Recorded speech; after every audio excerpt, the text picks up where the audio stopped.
Hey, you said you were going to ask me questions. That's where you get to say hello. This is gonna be a shit show. It's going to be a shit show from hell. All right. Hello Mama, there. thank you. Welcome to the Bucklesberry Lemonade Podcast. On today's episode, welcome, dear listeners, to another chilling episode of Bucklesberry Lemonade. I'm your host, Lisa, joined by my co-host, Tim. Today, we delve into a dark chapter from the past, a twisted tale that shook the quiet town of Kinston, North Carolina. Our story begins in the late 80s with the tragic shooting death of insurance salesman Billy White. But the real horror unfolds 3 weeks later when the investigators charged Sylvia White, his seemingly devoted wife, with hiring 2 hitmen to orchestrate his murder. As we peel back the layers, we discover Sylvia's involvement in the disturbing death of her 4-year-old stepson, Little Bill, and the very real possibility she was responsible for another husband's demise. Wow. So, my sweet husband, what do you think? And hello to everybody. Well, I think this will be a pretty good show today. Did you or your family have any dealings with Billy's White? I don't think so. I'm not. If we did, it was did with my parents or my stepdad. I don't remember it. Gotcha. Did you? Yeah, I had insurance with Billy. I sure did. It seems like everybody did. I mean, that's how well known he was in Kinston. Well, then we probably did, and I just didn't know it. Yeah. It's Do you remember the case though? You remember when all this happened? I remember. I do. I do remember. Yeah. It was shocking. Very shocking. It upset our little town for sure, didn't it? Because he was a big deal around town. He was, his personal charm made him a top insurance salesman. Oh yeah. I mean, having been in the insurance world, he was a legend. Yep. Crazy. Yeah, he was quite the prominent member of society. Yeah, he was. He really was. Well, tell us a little bit about the background. Tell us what we already know. Well, we can start with Miss Sylvia. While still in her teens, she became pregnant by a man named Woody Taylor, whom she later married. Not any relation to the James Linwood Taylor, though. No.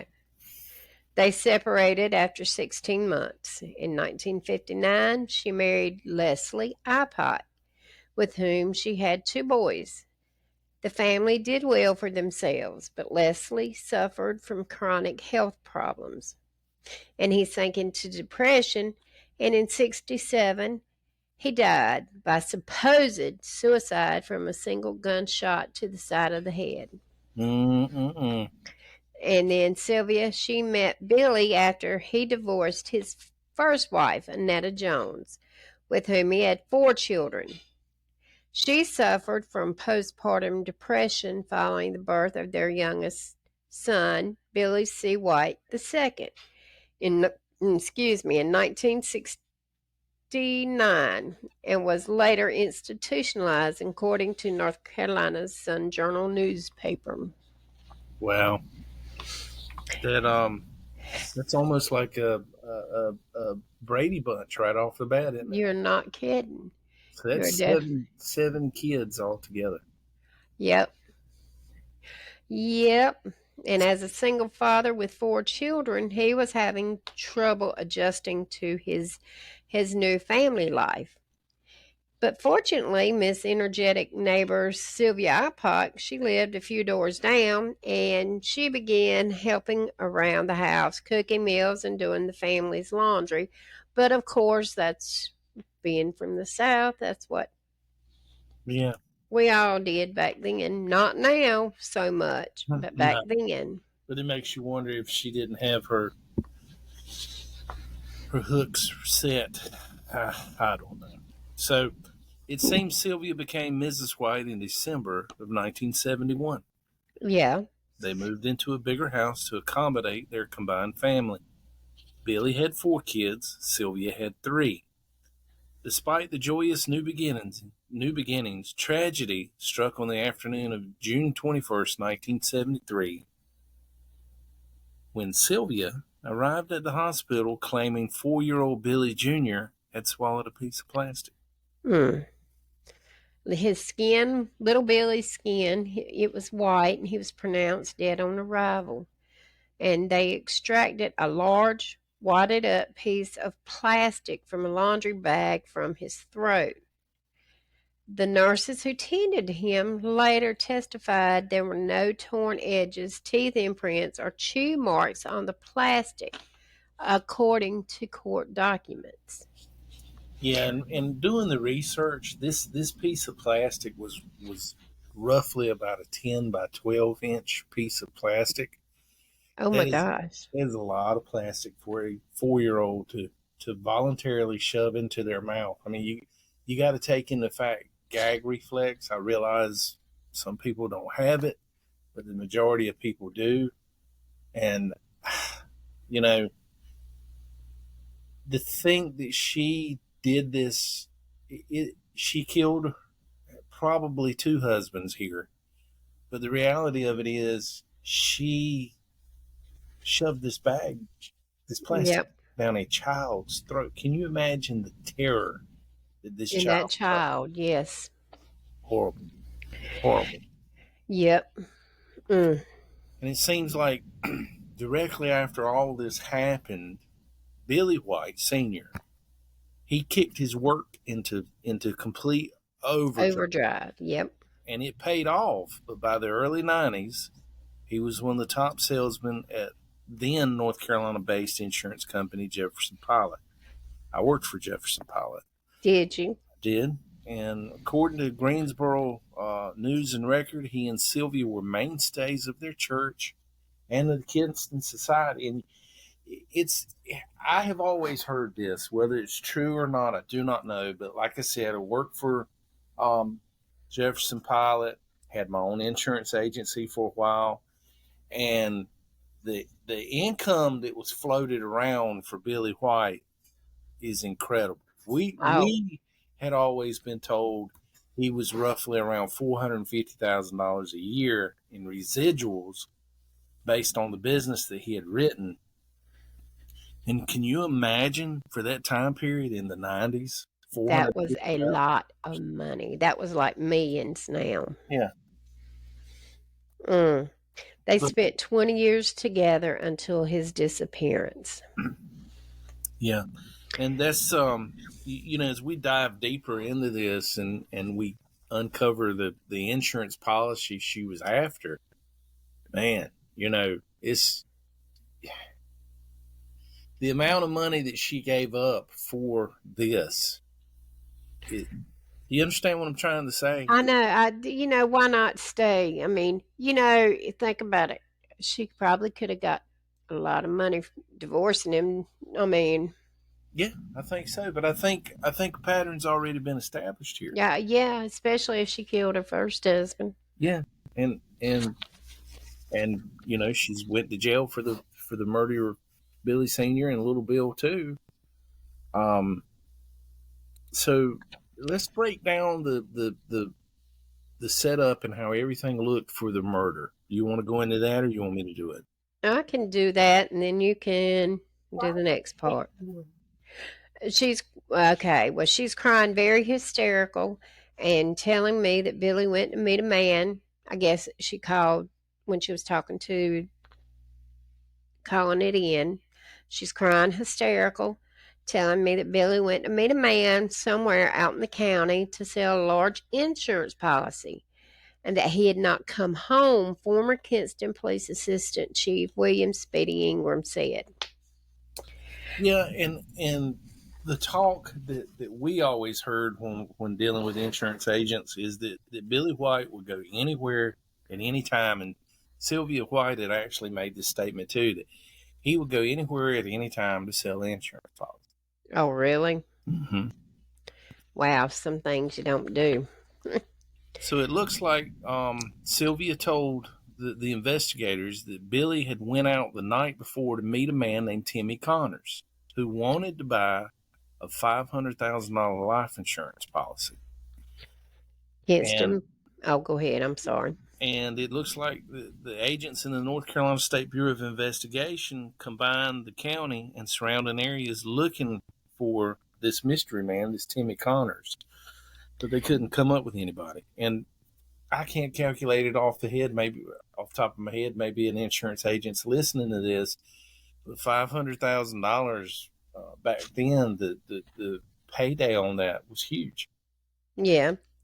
You know, you're probably talking a few $1,000s, if not more, and that's why he's went out. So looks like they launched a massive search, including an aerial search, and that's when they spotted Billy's car on a remote woodland road, and this would have been in Trenton, North Carolina.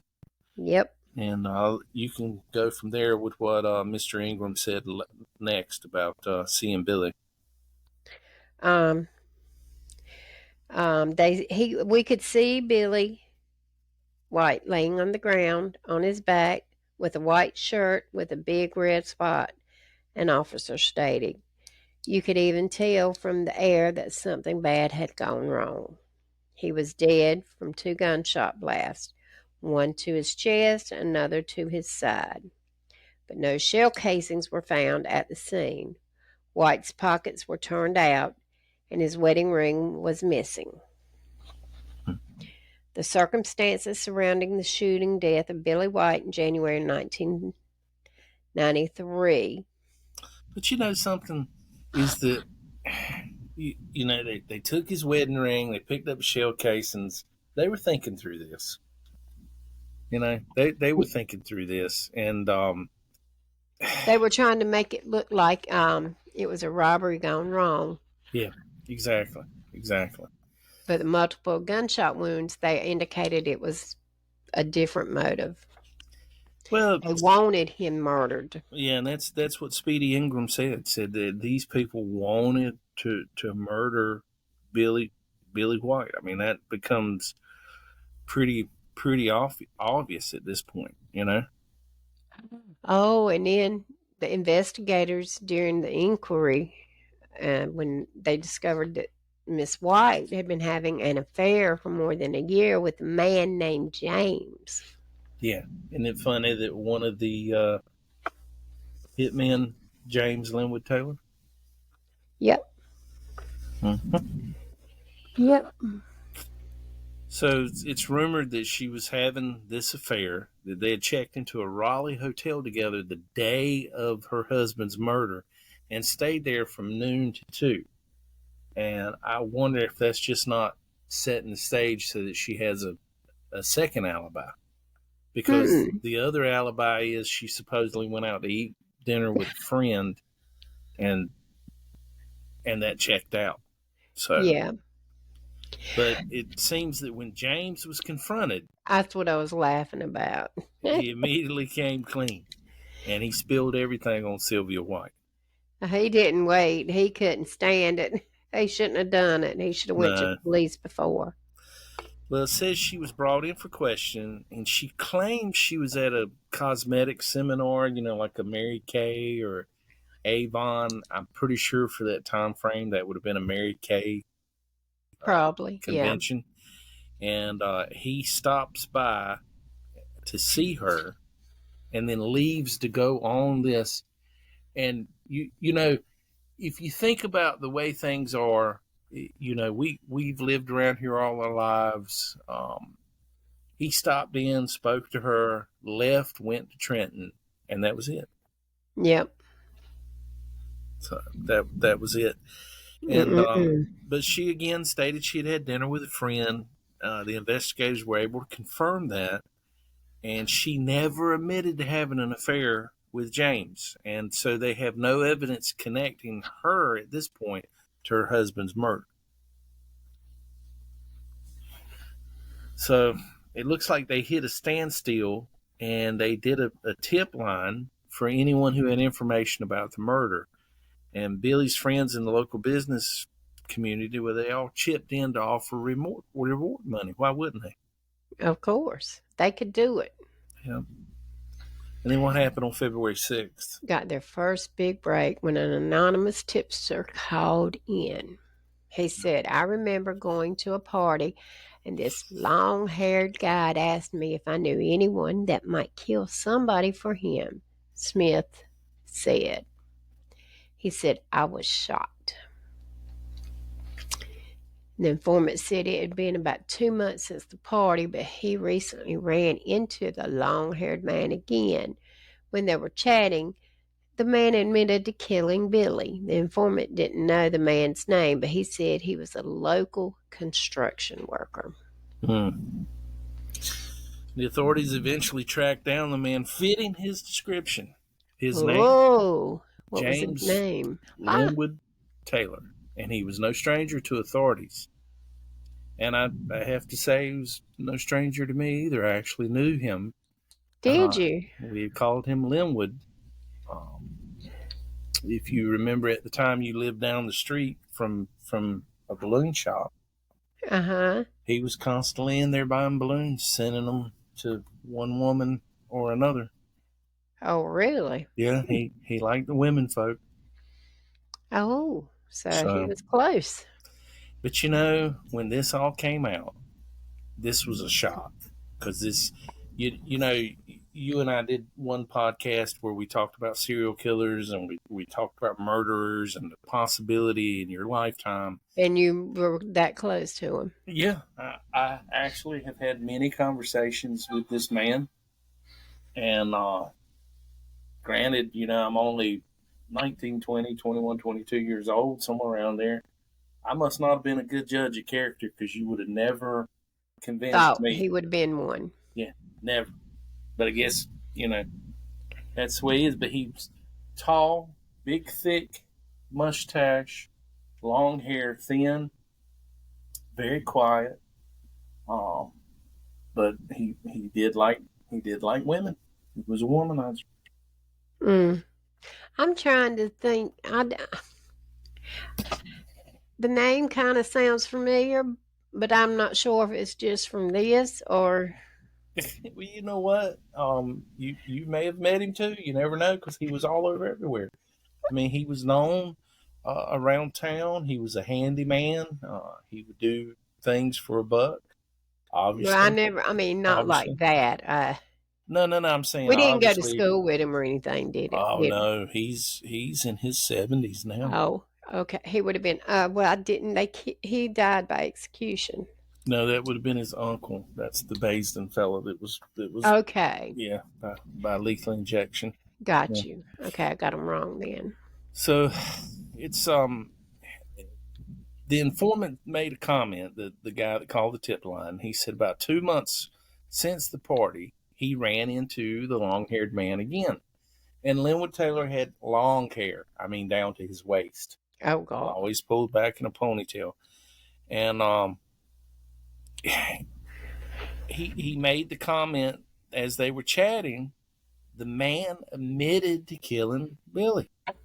The informant didn't know the man's name, but he knew that he was a local construction worker. So he's admitted to somebody. Yeah. That you got, we've done this. And come to find out, he when this description was given to authorities, they knew. They were able to track him down because he was no stranger to authorities. You know something?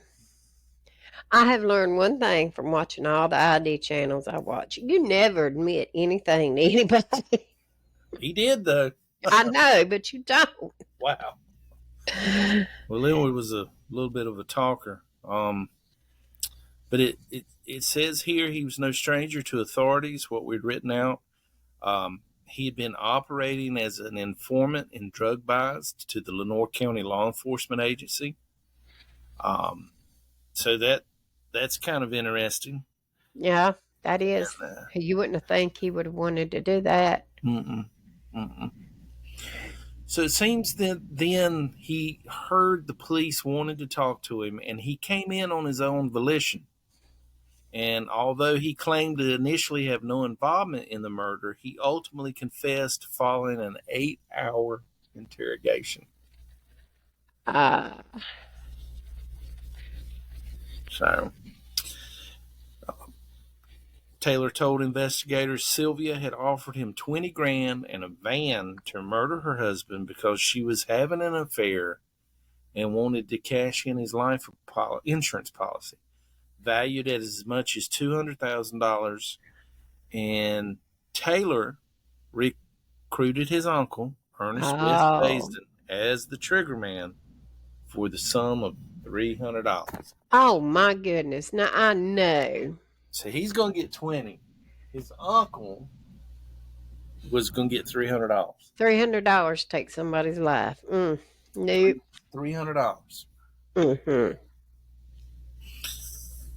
So you want to do the setup, or you want me to walk through that? Well, on the night of the murder, Taylor posed as Timmy Connors and set up the insurance buy at a remote location. And after Billy arrived, Baisden emerged from the shadows and fatally shot White.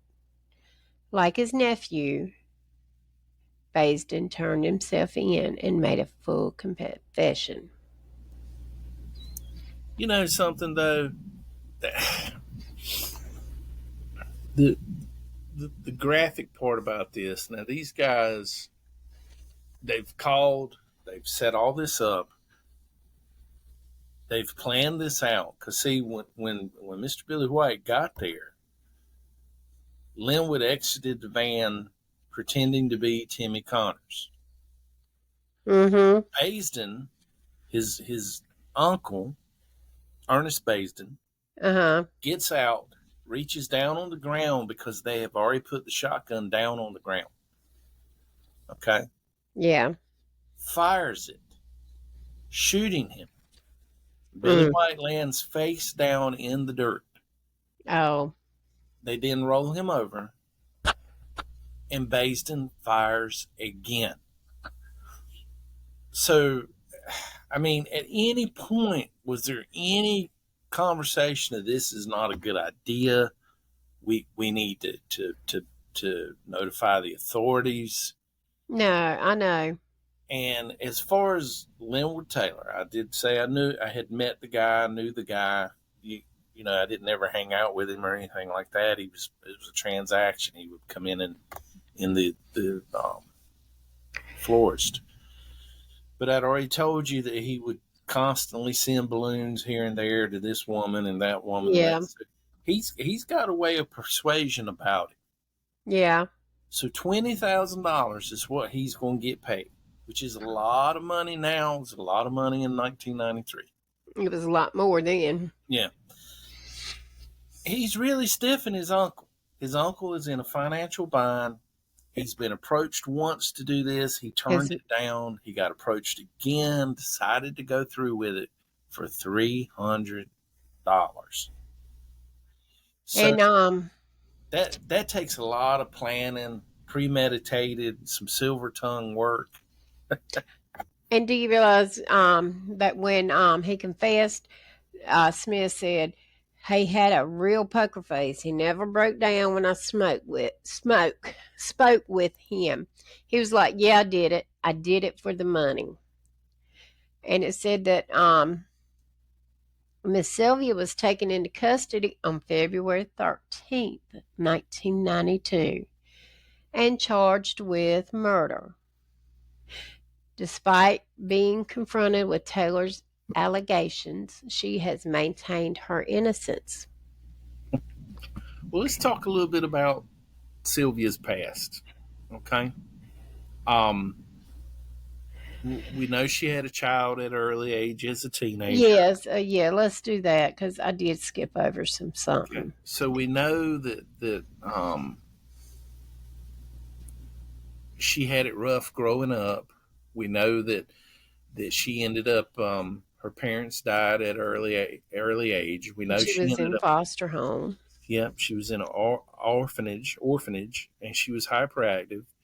and her older sister actually got custody of her. We know she was short-tempered, and there's several stories that paint her as being a very sweet woman. There's a lot of stories to paint her as being a clean, mean woman. Yeah, and a mean woman.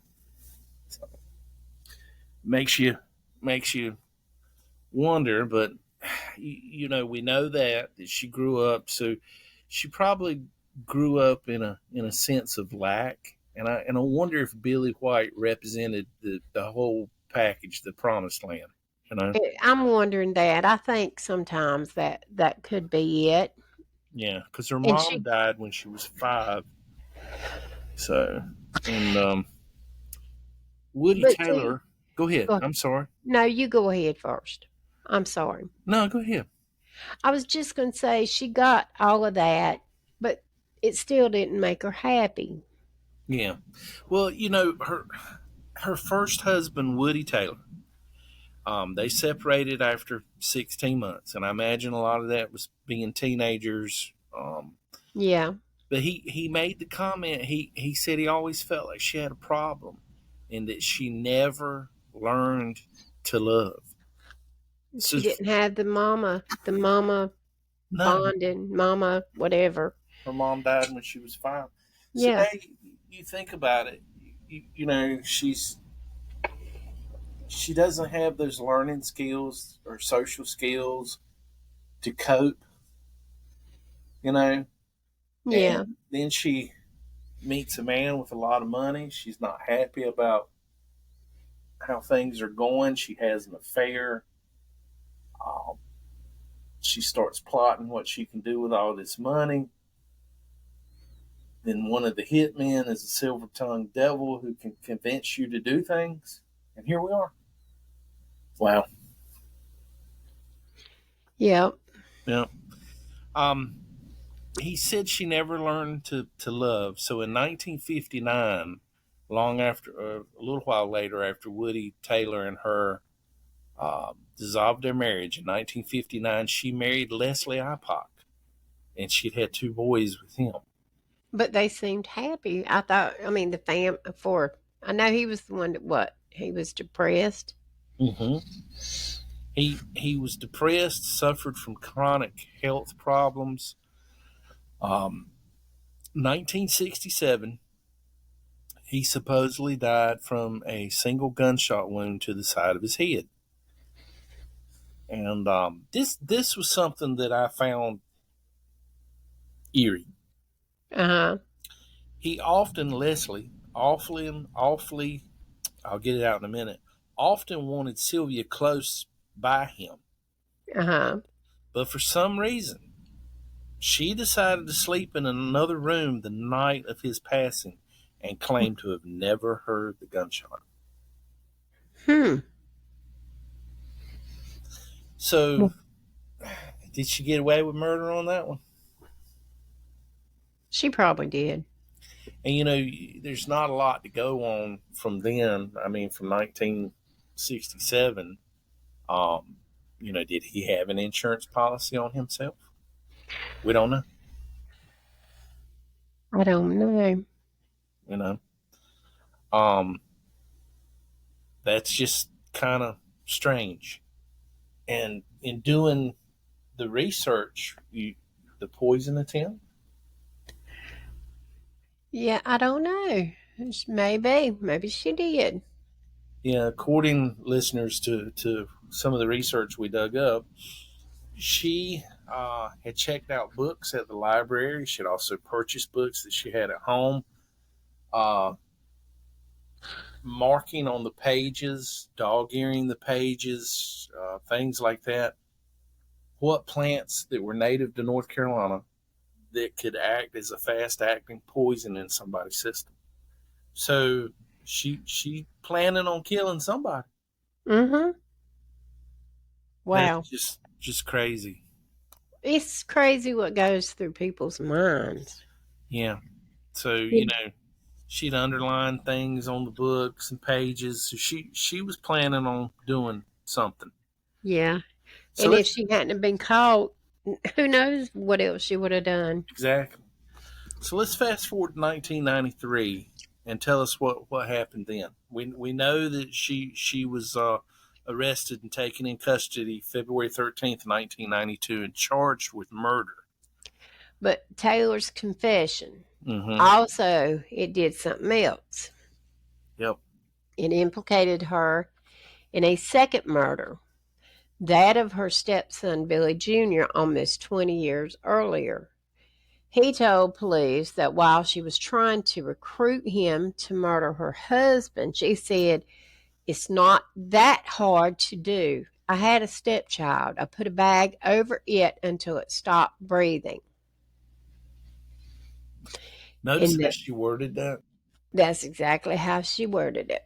Over it. It's in quotation marks. It's not that hard to do. I had a stepchild. I put a bag over it until it stopped breathing. Quotation mark. That's horrible.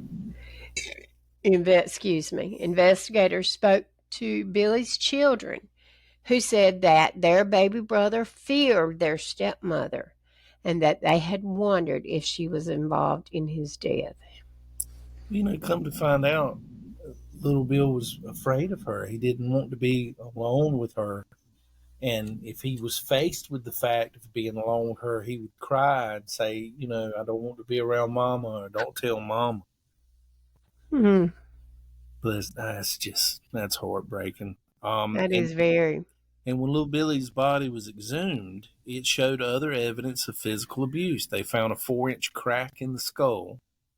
Uh-huh. And that indicated that at some point prior to his death, he'd received a blow like that.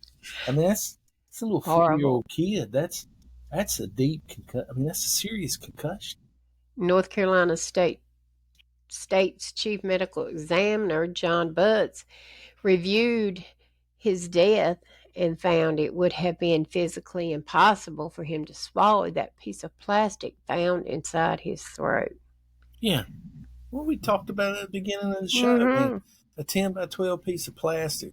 There's no bite marks on it. Nothing. It's No. Bless his heart. That's just horrible. So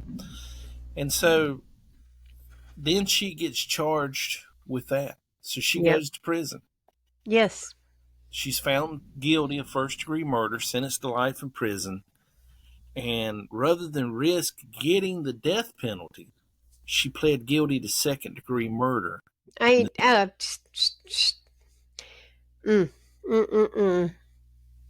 the death of her husband, and then she was given an additional life sentence. Oh, man. His body was exhumed. Oh, yeah. Yeah. So now we get down to the point to where we're talking about Taylor, James Linwood Taylor, and then Baisden. Okay? So by cooperating with authorities and pleading guilty to first-degree murder, Linwood Taylor avoided the death penalty and was sentenced to life in prison. He's now 72 years old, currently incarcerated at the Minimum Security Center at the Wake Correctional Center in Raleigh. And Baisden was found guilty of first-degree murder and sentenced to death. He was executed by lethal injection in 2002. Wow. And give me just a second here, and I'll read something interesting to you. I had found what his last meal was. I was going to read that to you. Find that? Yeah. I'll have to look for it a little bit, but he didn't want anything in particular. He wanted to eat the same thing that the inmates ate. And so his last meal, pop in here. Excuse me, guys. I'm sorry. And almost to it. I thought I had it right there on front. While you're finding that, what I'm going to tell is his final words. Sure. I killed Billy White I'm sorry for it, and I pray that his family will come to forgive me and let time heal their wounds, and that's all we can do. And again, you know, At least he has took ownership of it, something Sylvia White has never done. she never did. Basden didn't request anything special for his last meal, choosing to eat what all the others ate at the central prison that day. That meal was breaded veal, brown gravy, mashed potatoes, 3 bean salad, mixed vegetables, slices of loaf of bread, and orange and fruit punch. And you know, in doing the research for this, so you know, Basden has passed. He was put to death by lethal injection. He's buried at Pine Lawn Memorial. Oh, So is he? yes, he is, and so is Billy White Who? and Billy Jr. I hope they're together. So, Miss Sylvia White is now 87.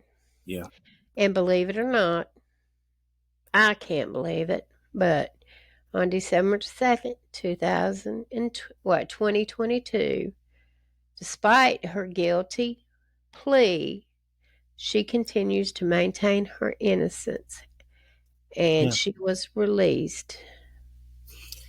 that's Some of her cellmates say she's mean. Yeah, there was. I just had to say that. Well, it's true. I was reading in a forum, and a couple of people who claimed to have been cellmates with her. One of them bunked in the cell with her and said that the way she would talk to guards or other inmates, that she was brutally mean. And the thing of it is, now that she's been released, there's nothing. You can't find anything on her at this point. You really can find very little on Linwood Taylor or James Linwood Taylor either. Just not that much information. But Really? yeah, but this was a very big thing. I mean, we've seen this has been on Snap. It's been on the ID channel several different times. I mean, this really rocked our little part of the world back then. It did. It's just not something that we were expecting to happen. No. And I hope nothing like this happens again. But she served all this time in prison, has walked out a free woman, and hopefully she's old enough now. She will not hurt anybody else. She won't God hurt anybody will. else. Yeah. That poor baby, though. I mean, don't get me wrong. Billy White did not deserve to die on any level. Mm-mm. But this He didn't. But this Just little because baby, he had money. yeah. No. This little That's all she wanted, and that he was a paycheck to her, and that was wrong.